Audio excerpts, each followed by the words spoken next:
Genesis chapter 40. Si Jose sulod sa bilangguan. Ug nahitabo sa human niining mga butanga nga ang magbalantay sa vino sa hari sa Ehipto ug ang magbubuhat sa tinapay nakapasuko sa ilang Ginoo ang hari sa Ehipto. 2. Og nasuko si Faraon batok sa iyang duruha ka tinugyanan, batok sa pangulo sa mga magbalantay sa vino, ug batok sa pangulo sa mga magbubuhat sa tinapay. 3. Ug sila gipasulod niya nga binilanggo sa balay sa pangulo sa bantay nga harianon ngadto sa bilangguan sa dapit diin si Jose nahibilanggo. 4. Ug gitugyan sila sa pangulo sa bantay kang Jose ug siya nag-alagad kanila ug nagpadayon nga binilanggo sila sa usa ka panahon. 5. Ug silang duruha nga nagdamgo og usa ka damgo sa usa ni ana kagabii, tagsa-tagsa sumala sa hubad sa kahulugan sa iyang damgo, ang magbalantay sa vino ug ang magbubuhat sa tinapay nga didto ginapos sa bilangguan. 6. Og si Jose misulod ngadto kanila sa pagkabuntag ug mitan-aw kanila ug ania karon nga nanagsubo sila. 7. Og nangutana siya sa mga tinugyanan ni Faraon nga diha kauban niya sa bilangguan sa balay sa iyang agalon, nga nagaingon, unsay hinungdan nga nasubo karon ang inyong mga nawong? 8. Og sila na nagpanubag kaniya, nagdamgo kami og usa ka damgo ug walay kinsa nga makahubad.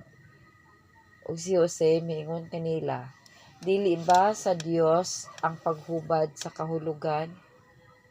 Ginapangalyupo ko kaninyo nga isugilon ninyo kini kanako. 9. Ug ang pangulo sa mga magbalantay sa pagsugilon kang Jose sa iyang damgo nga nagaingon, sa nagadamgo ako ania karon ang usa ka punuan nga para sa atubangan ko.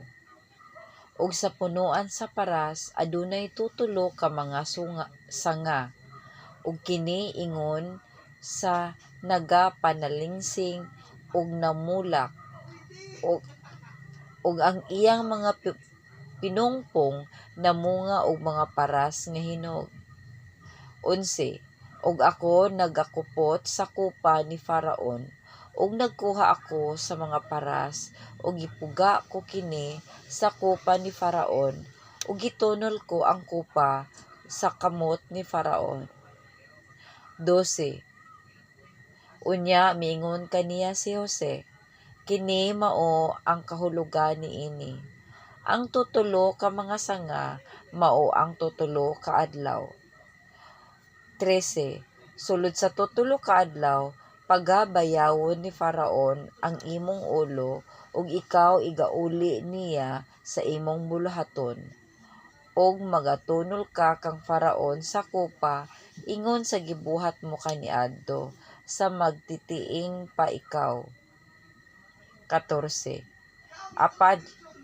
Apan hinumdumi ako kung maayo ang imong madangat og nagapangalyupo ako kanimo nga maluoy ka kanako og isulti mo ako kang Faraon aron ako makuha mo gikan niining balaya. 15. Kay sa pagkamatuod gikawat ako sa yuta sa mga Hebrohanon ug ako walay nahimo tungod ni ana aron ako ikabaligya niini nga bilangguan. 16. Ug sa nakita sa pangulo sa mga magbubuhat sa tinapay nga ang hubad sa damgo maayo, mingon siya kang Jose.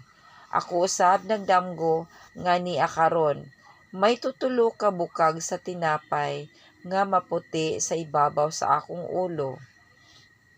17.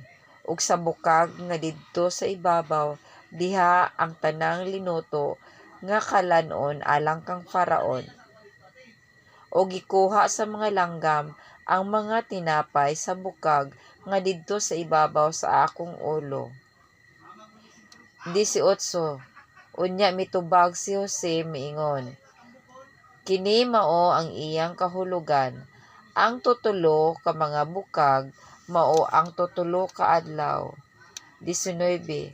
Sa pagkatapos sa tutulo ka adlaw, ibto ni Faraon ang imong ulo gikan kanimo, ug ikaw ipabitay niya sa usa ka kahoy, ug ang mga langgam magatuka sa imong unod gikan kanimo.